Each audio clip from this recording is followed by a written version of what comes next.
नमस्कार साथियों, स्वागत है आप सभी का ब्राइट एग्रो क्लासेस के डिजिटल प्लेटफॉर्म पर। साथियों, आज अपन चर्चा करने वाले हैं अपनी जो एजीकॉन 211 एग्रीकल्चर फाइनेंस जो सब्जेक्ट है उसके नेक्स्ट टॉपिक के बारे में अपन चर्चा करने वाले हैं। और आज का अपना टॉपिक रहने वाला है साथियों टॉपिक नंबर 3। इसके पहले 2 टॉपिकों की अपन चर्चा कर चुके हैं और आज अपन चर्चा करेंगे साथियों क्रेडिट एनालिसिस के बारे में। किसके बारे में चर्चा करेंगे साथियों? क्रेडिट एनालिसिस के बारे में अपन चर्चा करने वाले हैं। और इसके साथ ही मैं बता दूं कि मैंने जो फर्स्ट क्लास में जो बात कही थी उसको मैं रिपीट करना चाहूंगा। उसमें मैंने बताया था कि आप कोई भी व्यवसाय स्टार्ट करोगे, कोई भी कार्य करोगे, कोई भी फसल लगा रहे हो, कोई भी उद्यम स्टार्ट कर रहे हो, उसमें आपको क्या चाहिए साथियों? उसमें धन चाहिए। आपको क्या चाहिए? धन चाहिए, पूंजी चाहिए। अगर वो आपके पास में नहीं है तो आपको क्या लेना पड़ेगा? उधार लेना पड़ेगा। क्या लेना पड़ेगा? उधार लेना पड़ेगा। उसके बारे में ही तो अपन क्या कर रहे हैं? चर्चा कर रहे हैं। उस क्रेडिट के बारे में ही तो क्या कर रहे हैं? चर्चा कर रहे हैं। तो आज की क्लास में अपन थर्ड जो टॉपिक है इसमें अपन चर्चा करेंगे साथियों क्रेडिट एनालिसिस के बारे में। किसके बारे में चर्चा करेंगे? क्रेडिट एनालिसिस के बारे में अपन चर्चा करेंगे। और क्रेडिट एनालिसिस की क्लास में मेनली अपने को क्या पढ़ना है साथियों? 2 सिद्धांत पढ़ने हैं, 2 प्रिंसिपल पढ़ने हैं। एक अपने है 4RS, एक अपने हैं साथियों 3CS। ये सिद्धांत अपने को पढ़ने हैं आज की क्लास में। इसके साथ में ही मैं एक और चीज आपको बता देता हूँ, क्लियर कर देता हूँ कि 4RS और 3 जो CS है ये तो आप पढ़कर चले जाते हो, एग्जाम में अच्छे से रट कर चले गए और वहां पर आपको पूछ लेता है क्या साथियों? वहां पर 5CS पूछ लेता है या फिर 3RS पूछ लेता है। तो फिर वहां पर आपकी क्या हो जाती है? आपकी गोल हो जाती है। आपका माइंड जो है ना वो रटा रटाया जो चीजें हैं जो आप बुक से या नोट से जो रट कर जाते हो बस वहीं पर क्या हो जाता है? सीमित हो जाता है। समझ में ही नहीं आता है अब क्या लिखे रे, मिस प्रिंटिंग हो गई, क्या हुआ है ऐसा जो कि ये क्वेश्चन आया। तो इसके बारे में भी अपन क्या करने वाले हैं? चर्चा करने वाले हैं। अब थोड़ा सा पहले मैं एक्सप्लेन करना चाहूंगा, एक तो 4RS के बारे में और एक 3CS के बारे में कि ये है क्या साथियों। ये जब भी आप किसी से भी ऋण लेते हो तो ऋणदाता आपको पता हो तो वो बहुत सारी चीजें देखता है।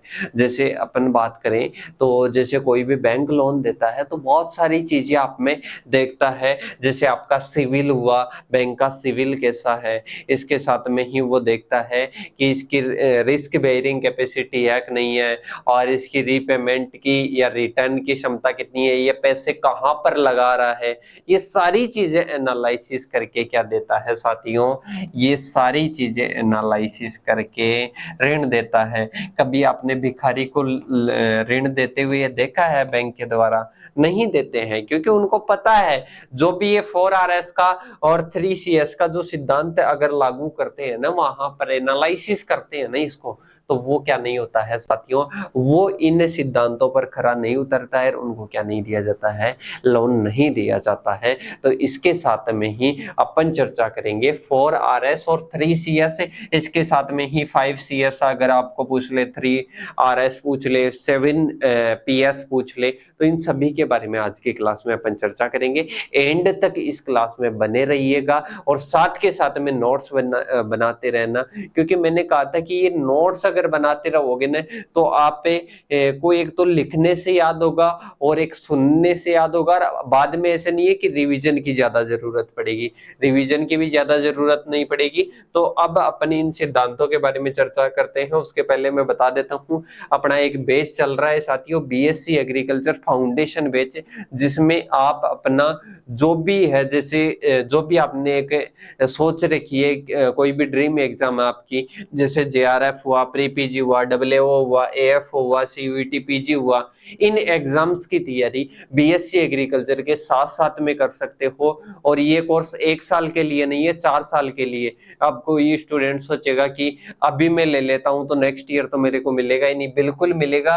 और अभी से लेकर, ऐसे मान लो कि अभी ले लिया, 1 साल में आप 10 क्लासें लेते हो, 20 टेस्ट देते हो, तो उससे भी तो बेनिफिट हो रहा है। कॉस्ट तो आपके लिए 4 साल के लिए एक ही है और कॉस्ट की बात करूं तो कॉस्ट ओनली 1749 है। और कि सर नेक्स्ट ईयर हम लेना चाहे तो वो जो 300-400 जो भी जीएसटी होगी वो जीएसटी पे करनी है पर ईयर, और कोई किसी प्रकार की आपको अन्य कॉस्ट नहीं देनी है। तो आपको अगर ये कोर्स ज्वाइन करना है या आपके कोई बड़े भाई बहन हो जो सीनियर हो तो उनको भी एक बार गाइड करना।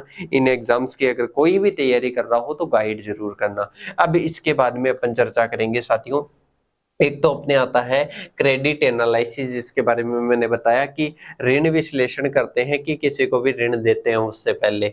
इसके साथ में 4RS की बात करेंगे और 3CS के बारे में बात करेंगे।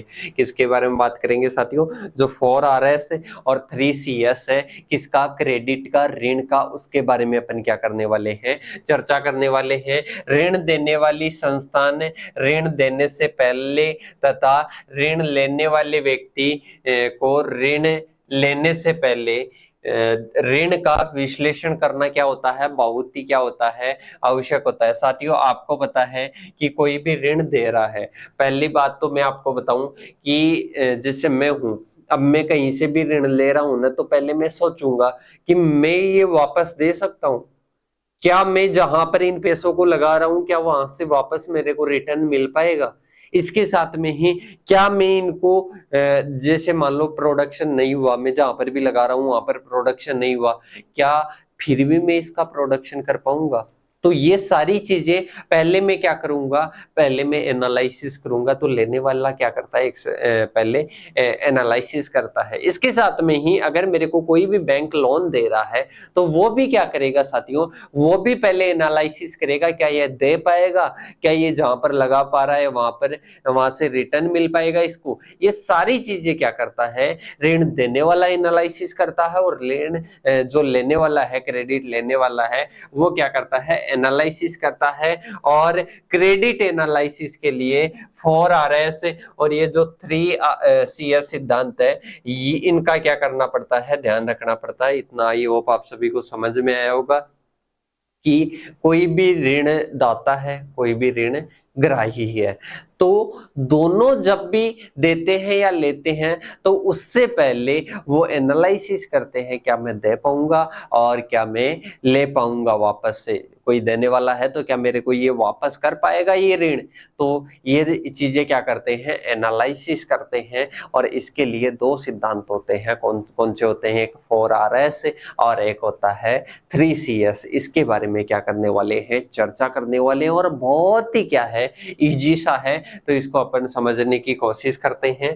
पहले आता है साथियों, पहली चीज क्या एनालिसिस करते हैं 4RS के सिद्धांत में, ध्यान से समझना। पहला आता है रिटर्न। बस ओनली क्या याद करना है, एक वर्ड याद करना है, रिटर्न। और इसको अब अपन समझेंगे अच्छे से। रिटर्न जैसे आप जहां पर भी इन्वेस्टमेंट कर रहे हो, आपने 10,000 का क्या लिया, लोन लिया, आपने 10,000 का लोन लिया और क्रेडिट लिया, ऋण लिया। इस ऋण को जहां पर भी आप इन्वेस्ट कर रहे हो, क्या वहां से रिटर्न मिल पाएगा? और मिल पाएगा भी तो कितना मिलेगा? अगर अपना जवाब ये होता है कि जैसे मान लो कि अपने को अत्यधिक तो नहीं मिलेगा पर 10,000 तो मिल ही मिल जाएगा। अगर मतलब अत्यधिक तो नहीं मिल पाएगा, 10,000 तो मिल ही मिल जाएगा, तो पहला क्या हो जाता है, राइट हो जाता है कि अपने को ऋण लेना चाहिए या ऋण देना चाहिए। ऋण देने वाला देखता है कि ये क्या दे पाएगा, यहां से 10,000 तो रिटर्न मिल पाएगा। अगर वहां से 10,000 रिटर्न मिल पाता है, जवाब हाँ में आता है, यस में आता है, तो क्या हो जाता है साथियों, पहली तो क्या हो जाती है, पहला आर तो क्या हो जाता है कि राइट सही है, ऋण दे दो या ऋण ले लो, ये हो जाता है हाँ पहले में। तो ये समझ में आया कि नहीं आया कि जहां पर भी अपन जो अपना क्रेडिट है इसको क्या कर रहे हैं, इन्वेस्ट कर रहे हैं, वहां से क्या अपने को प्रतिफल मिल पाएगा, मिलेगा भी तो कितना मिलेगा, उसके हिसाब से अपन क्या करते हैं, क्रेडिट एनालिसिस करते हैं। तो पहला समझ में आया, इसमें पढ़ भी सकते हो आप, जो मैंने चीजें बताई वही आएगी। यह ऋण विश्लेषण का सबसे महत्वपूर्ण चरण है, जिसके अंतर्गत ऋणदाता इस बात की पुष्टि करता है, मतलब ऋण देने वाला इस बात की पुष्टि करता है कि जो ऋण प्रदान करने के बाद में जहां पर प्रतिफल ज्यादा होगा कि नहीं होगा, अगर प्राप्त जो प्रतिफल है, मतलब जो रिटर्न है, जो कि अपन जहां पर इन्वेस्टमेंट कर रहे हैं वहां से जो रिटर्न है, वो रिटर्न जो इन्वेस्टमेंट जो प्राइस है इससे अधिक होता है, इससे अधिक होता है तो क्या होता है, ऋण दिया जाता है। अगर वो अधिक नहीं होता है, बराबर होता है, तब भी दिया जाता है, पर अगर कम होता है तब बिल्कुल भी नहीं दिया जाता है। और ये रिटर्न अलग अलग चीजों पर क्या होता है साथियों, ये निर्भर करता है। जैसे बात करें क्या बोया जा रहा है, कैसे बोया जा रहा है, कितना बोया जा रहा है, कब बेचा जाएगा, कहाँ बेचा जाएगा, इस चीजों से अपन क्या निकाल सकते हैं, रिटर्न निकाल सकते हैं कि कितना रिटर्न आएगा। तो पहली चीज समझ में आई। पहली बात तो अपन पढ़ क्या रहे हैं, अपन पढ़ रहे हैं क्रेडिट एनालिसिस। क्या पढ़ रहे हैं, क्रेडिट एनालिसिस कि ऋण देने वाला ऋण लेने वाला पहले समझते हैं, पहले सोचते हैं क्या मैं ऋण दे पाऊंगा और क्या मैं ऋण ले पाऊंगा। सही, ये दोनों चीजें क्या करते हैं, वो एनालिसिस करते हैं। एक तो ऋण देने वाला कि मेरे को देना चाहिए कि नहीं देना चाहिए, और एक ऋण लेने वाला है वो सोचेगा कि क्या मैं ऋण तो ले लूंगा पर मैं इसको वापस से भी तो पे कर पाऊंगा क्या। तो पहली चीज आती है कि अपन जहां पर भी इसको इन्वेस्ट कर रहे हैं वहां से कितना अपने को प्रॉफिट प्राप्त होगा। अगर प्रॉफिट बराबर भी प्राप्त होता है तब भी वो ऋण ले लेता है, और अगर प्रॉफिट कम प्राप्त होता है तब वो नहीं देता है और नहीं लेता है ऋण। अब दूसरा आता है रीपेमेंट कैपेसिटी। क्या आता है, रीपेमेंट कैपेसिटी। इसमें जैसे मान लो कि अब उसके पास में इससे कुछ भी, जहां पर भी इन्वेस्ट किया वहां से कुछ भी प्राप्त नहीं हो रहा, जहां से प्राप्त किया मतलब जहां पर इन्वेस्ट किया वहां से अपने को रिटर्न नहीं मिल पा रहा है, क्या वो फिर भी दे पाएगा, क्या फिर भी वो दे पाएगा। तो देखो, ऋण प्रबंधन के दूसरे महत्वपूर्ण सिद्धांत के अनुसार यह देखा जाता है कि क्या किसान के पास में ऋण को निश्चित समय पर निर्धारित किस्तों में भुगतान करने की क्षमता है कि नहीं है। मतलब वो निर्धारित समय के अनुसार ऋण दे पाएगा कि नहीं दे पाएगा। अगर वो निर्धारित समय पर देने योग्य लगता है तब तो उसको ऋण दिया जाता है, अन्यथा नहीं दिया जाता। या कोई ऋण लेने वाला अगर एनालिसिस करता है क्या मैं दे पाऊंगा निर्धारित समय पर किस्तें, तो वो क्या करता है, एनालिसिस करता है। इसके बाद में आता है रिस्क बेयरिंग कैपेसिटी। मतलब इसमें है कि साथियों जैसे उत्पादन कम प्राप्त हो गया, ये तो आ गया कि किसान क्या दे पाएगा समय अनुसार। इसके बाद में आता है कि कभी कभी प्रोडक्शन कम प्राप्त हो जाता है, कभी कभी प्रोडक्शन कम प्राप्त हो जाता है, तो उस कंडीशन में जिसको अपन लोन दे रहे हैं क्या वो दे पाएगा, ये एनालिसिस कर दिया जाता है। और इसके साथ में ही जो ऋण लेने वाला है वो एनालिसिस करता है कि मान लो प्रोडक्शन कम प्राप्त हो जाता है तो उस कंडीशन में मैं कहां से देऊंगा, ये कहां से पे करूंगा ये लोन। तो ये क्या होती है साथियों, रिस्क बेयरिंग कैपेसिटी होती है या एबिलिटी होती है कि जब नहीं मिल पाएगा मेरे को रिटर्न तब मैं क्या करूंगा। सही, तो अगर उसमें होती है कि मैं पे कर दूंगा तो उसको बोलते हैं रिस्क बेयरिंग कैपेसिटी। ये 3R हो गया। अगर आपको पूछा जाता है 3RS, अगर आपको पूछा जाता है 3RS तो उसमें आपको क्या करना है साथियों, ओनली सी तक लिखना है।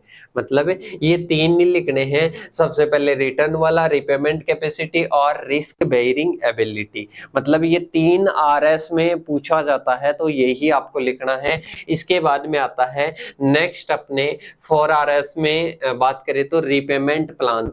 मतलब आप जो है अपना जो ऋण पे करोगे, मतलब जो पे करोगे वो कौन से प्लान में करोगे, कौन सी योजना के तहत करोगे, ये पूछा जाता है आपसे। ये आपसे पूछा जाता है, अंतर के तौर पर भी पूछा जाता है, डिफरेंस पूछा जाएगा कि एक तो आप सिंगल रिपेमेंट प्लान बताइए, और इसके अलावा कोई आता है कि आप किस्तों में करते हो, और कोई होता है कि 6 महीने के आधार पर करते हो। मतलब ये है कि आपने कोई 50,000 का लोन ले लिया, अब उसको आप किस्तों में कर रहे हो या एक साथ कर रहे हो, कैसे उसको पे कर रहे हो, पे करने का आपका प्लान क्या है, उसको बोलते हैं रिपेमेंट प्लान। क्या बोलते हैं साथियों, रिपेमेंट प्लान बोलते हैं। तो सबसे पहला आता है एक मुश्त ऋण अदायगी योजना या सिंगल रिपेमेंट प्लान। मतलब इसमें क्या होता है साथियों, जैसे जैसे आपने 50,000 का ऋण ले लिया, अब आपका पहले ही डिसाइड होता है कि आप कैसे पे करोगे, बैंक वाले पहले ही निर्धारित करते हैं कि कैसे पे करोगे। तो ये जो पेमेंट का प्लान है ये होता है कि जो अपनी 50,000 लोन लिया ना, तो वो 6 महीने के अंतराल पर मेरे को चुकाना पड़ेगा। जैसे अपन क्रॉप लोन लेते हैं ना, वो एक साथ ही होता है। जैसे बात करें किसी भी क्रॉप के, खरीफ की क्रॉप्स के लिए ले रहे हैं, तो वो खरीफ की क्रॉप्स की जब हार्वेस्टिंग होती है तब उसको क्या करना पड़ता है, चुकाना पड़ता है, और कंप्लीट एक साथ में। तो इसको बोलते हैं सिंगल रीपेमेंट प्लान। क्या बोलते हैं साथियों? सिंगल रीपेमेंट प्लान बोलते हैं। जैसे कि अपन समझ सकते हैं इसको, एक किसान आलू की फसल उगाने के लिए 15,000 रुपए क्षेत्रीय ग्रामीण बैंक से क्या लेता है, उधार लेता है, और 12% के हिसाब से वो लेता है। और वो जब वापस करेगा 6 माह के बाद में वापस क्या करेगा, वापस उसको क्या करेगा साथियों, वापस पे करेगा। तो उसका पहले ही क्या कर लिया जाता है, उसका ब्याज वगैरह कंप्लीट जोड़ लिया जाता है। 6 महीने का कंप्लीट उसका ब्याज जोड़ लिया जाता है, और 6 महीने का उसको क्या कर दिया जाता है साथियों, 6 महीने का जो भी उसका पेमेंट बनता है, मतलब 6 महीने का ब्याज प्लस जो मूल राशि है, ये एक साथ में ली जाती है। ब्याज प्लस जो मूल राशि है वो क्या ली जाती है साथियों, एक साथ ली जाती है। अब इसके बाद में ध्यान से समझना साथियों, यहाँ थोड़ा सा आप कंफ्यूजन हो जाओगे, पर कंफ्यूज नहीं होना है। घटती हुई किस्त परिशोधन, ऋण अदायगी योजना, या अमोर्टाइज्ड डिक्रीजिंग रिपेमेंट प्लान, इसमें क्या होता है साथियों कि घटती हुई किस्तें, किस्तें क्या आती है, घटती हुई आती है। जैसे आप लेते हो, जैसे आपने यहाँ पर कितना लिया, जैसे अपन बात करें तो 10,000 का लिया आपने। कितने का लिया साथियों? 10,000 का आपने लोन लिया। अब आप 2-2 हजार की क्या बनाते हो, किस्तें बनाते हो। 2-2 हजार की क्या बनाते हो, किस्तें बनाते हो। पर ये आपके क्या आती है साथियों, ये आपके घटती हुई आती है। कैसी आती है? घटती हुई आती है। घटती हुई कैसे आती है? जैसे अगर अपन बात करें 10,000 का आपने लिया, 2-2 हजार की आपकी क्या आती है, किस्तें आती है। सही। अब आपको पता है इसमें क्या ऐड होगा, इसमें आपके ऐड होगा ब्याज, इंटरेस्ट तो ऐड होगा, आपको पता है। अब 10,000 का कितना ब्याज बनता है, 1,000 रुपए बनता है। कितना बनता है? 1,000 रुपए बनता है। तो आपकी किस्त कितने रुपए की हो जाएगी, 3,000 की हो जाएगी। अब यहाँ पर कितने बचेंगे, आपको पता है 10,000 का लोन लिया था, 10,000 का लेने के बाद में अपने कितना बचा, ओनली 8,000। कितना बचा? ओनली 8,000। अब ये जो ब्याज लगा 1,000 रुपए, तो ये किसका लगा साथियों, ये अपने लगा 10,000 का। पर ये अब 8,000 बची, तो अब 8,000 का ही क्या लगेगा, ब्याज लगेगा। तो 8,000 का जैसे 800 रुपए होता है, तो यहां पर किस्त क्या हो रही है, घट रही है। पहले 3,000 की, फिर कितने की आई, 2,800 रुपए की आई। कितने रुपए की आई, 2,800 रुपए की आई। ऐसे ही अगर आगे की ओर बात करें, तो फिर आप क्या कर देते हो, 2,000 पे कर देते हो, और कितना बचता है, 4,000 आपने दे दिया, मतलब 2,000 देते ही 8,000 बचे, और 8,000 में से 2 देते ही 6,000 बचे। अब क्या लगेगा, 6,000 का ही तो लगेगा। 6,000 का 600 रुपए लग गए, 2,600 रुपए की किस्त हो गई।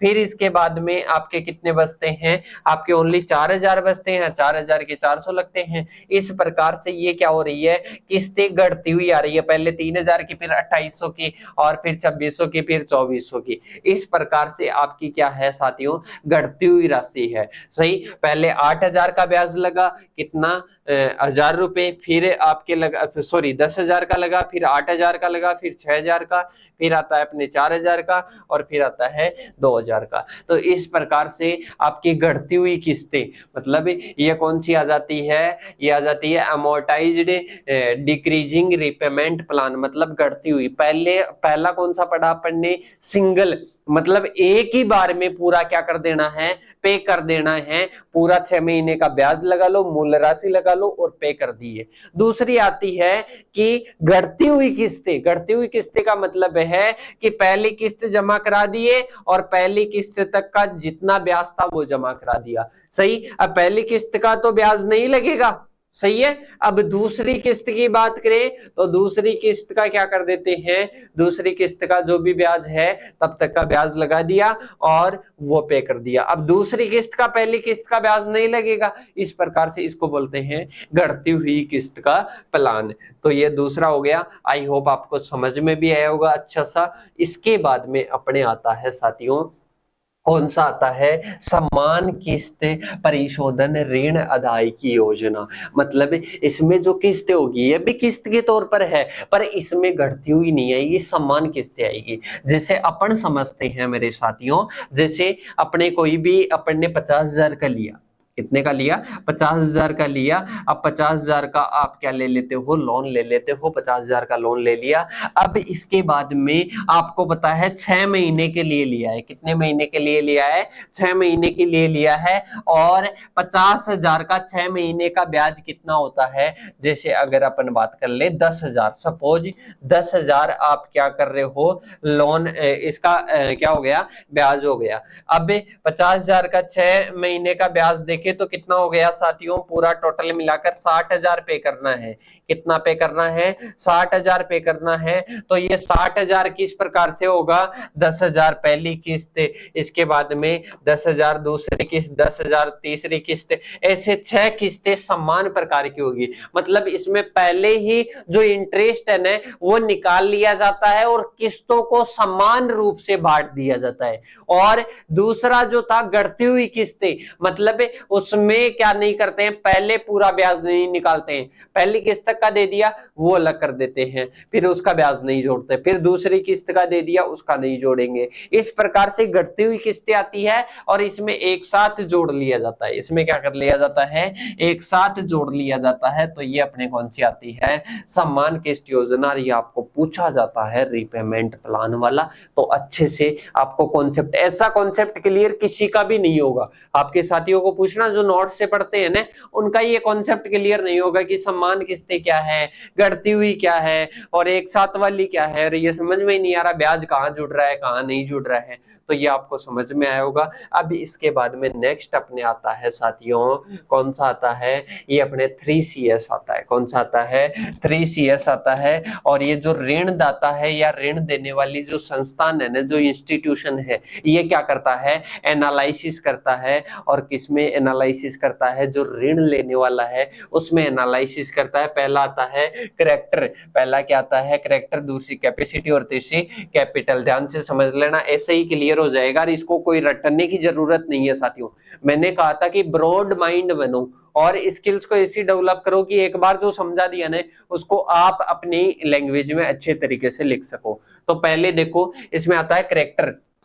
करेक्टर का मतलब है सिविल। मान लो कि जैसे मान लो कि कोई भी है, कोई भी व्यक्ति है, उसका करेक्टर ऐसा हो कि वो ऐसे नहीं कि जैसे अपनी भाषा में समझे तो कोई पैसे खाकर भाग जाता है, उसके बारे में अपन जानते हैं कि ये पैसे खाकर भाग जाएगा और ये पैसे नहीं देगा। तो उसका करेक्टर की ये लौटाने के लिए है कि नहीं है, मतलब ये सिक्योरिटी दे सकता है कि नहीं दे सकता है अपने लोन की। तो ये चीजें उसके करेक्टर को, उसके व्यवहार को क्या किया जाता है, पहले क्या किया जाता है, एनालिसिस किया जाता है। वो जिम्मेदार है कि नहीं है, सच्चा है कि नहीं है, ईमानदार है कि नहीं है, उसका सिविल कैसा है, वो सारी करेक्टर में क्या की जाती है, एनालिसिस की जाती है।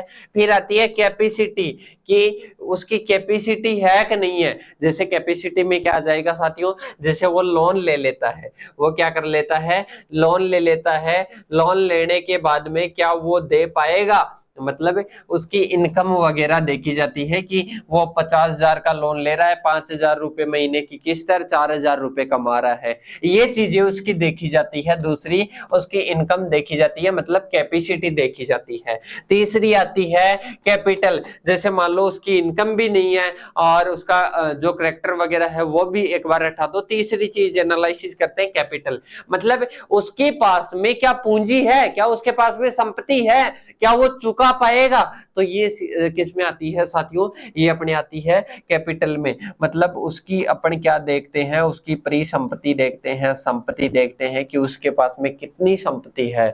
जैसे उसके पास में जमीन है, इसके साथ ही ट्रैक्टर वगैरह है, कोई साधन है, कोई उपकरण है, क्या उसकी क्या देखी जाती है, पूंजी देखी जाती है। तो ये थर्ड क्या आ जाता है साथियों, ये अपने आ जाता है पूंजी आ जाती है। ये कौन सा होता है, 3CS। कौन सा होता है साथियों, 3CS होता है। अब मैंने कहा था कि सर 5CS पूछ ले तो उसका भी मैं आपको एक बार बता देता हूं। ये पीडीएफ आपको क्लास के जस्ट नीचे अवेलेबल हो जाएगी, जो अपने ऐप में क्लास है उसके जस्ट नीचे अवेलेबल हो जाएगी। इसके साथ ही जो अपनी नेक्स्ट जो है दूसरी पीडीएफ जो अभी मैं आपको बताऊंगा, ये पीडीएफ आपको ऑल नोट्स में अवेलेबल है ही, जैसा कि आपने देख ही लिया होगा। और जितना मैं बताता हूं ना पीडीएफ में, उतना ही पढ़ना है, ज्यादा नहीं पढ़ना है, उतने नोट्स बनाने हैं। इसी प्रकार से अपन जैसे कि अपन जैसे कोई भी टॉपिक है, अगर उसको लिखकर अपन समझाते हैं, एक तो क्लास लेंथी हो जाएगी, और इसके साथ ही क्लास लेंथी होने के साथ साथ में आपको प्रॉपर लिखे हुए नोट्स नहीं मिल पाएंगे। इसलिए आपको आसानी से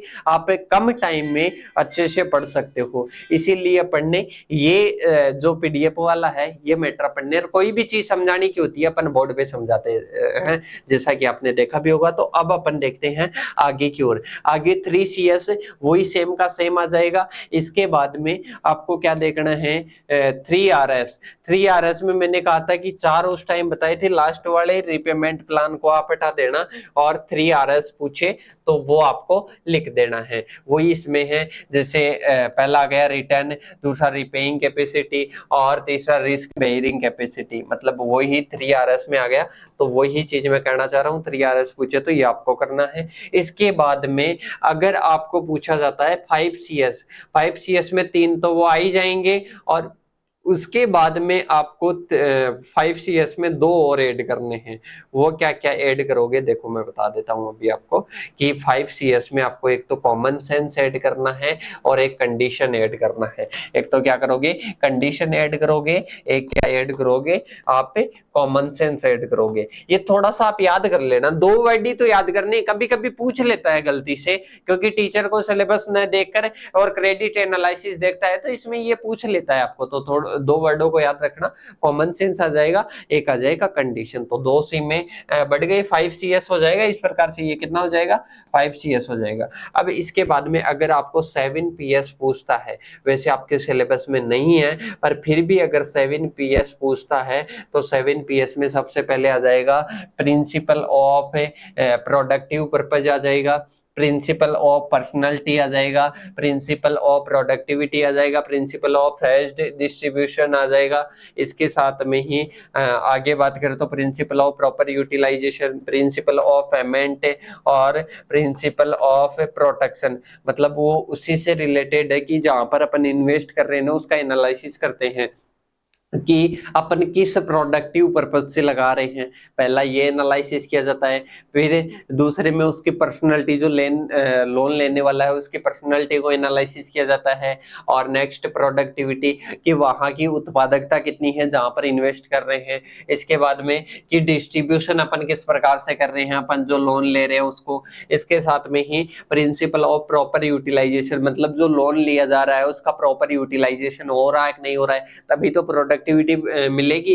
इसके बाद में प्रिंसिपल ऑफ पेमेंट, मतलब पेमेंट जो देने का, जैसे वापस से पे करेगा तो उसका एनालिसिस किया जाता है। और नेक्स्ट है प्रिंसिपल ऑफ प्रोटेक्शन, मतलब जैसे मान लो कि नहीं होता है, वो पे नहीं कर पाता है, तो इस कंडीशन में उनसे क्या लिया जाएगा, ये चीजें हैं। तो ये 7PS में आता है, सिलेबस में नहीं है, पर फिर भी एक बार नाम याद कर लेना, नाम याद करने से कुछ भी नहीं जाता है, ये चीजें आपको याद हो जाएगी आगे के लिए। तो ये अपना क्या होता है साथियों, 3CS और 4RS वाला कंप्लीट होता है। इसके साथ में 5CS भी अपन ने देख लिया, 3RS भी देख लिया, 7PS भी देख लिया। थोड़ी थोड़ी चीजें इनमें क्या करनी है, याद करनी है। ऐसी ही अपन अब नेक्स्ट वीडियो के साथ में मिलेंगे, साथ के साथ में नोट्स बनाते रहो, अच्छे से पढ़ते रहो, किसी की कोई बातों में ध्यान नहीं देना है। बहुत सारे बोलेंगे 1 नाइट पढ़ ले तू, तो पहले से इतना पढ़ क्यों रहा है। साथियों एक चीज बताऊंगा, कि एंड में जब आप पे रहोगे वो रहोगे ना, तो दोनों में जब कंपेरेबल किया जाएगा तो उस टाइम आपकी छवि कुछ अलग होगी, उनकी अलग होगी। हाँ, वो पास कर लेते हैं, आपसे अच्छे मार्क्स ले आते हैं कैसे जैसे, पर आपको एक लॉन्ग टर्म के साथ में अगर पढ़ोगे तो लॉन्ग टर्म के लिए याद रहेगा साथियों। अब अपन मिलेंगे नेक्स्ट वीडियो के साथ में, तब तक के लिए जय हिंद जय भारत साथियों।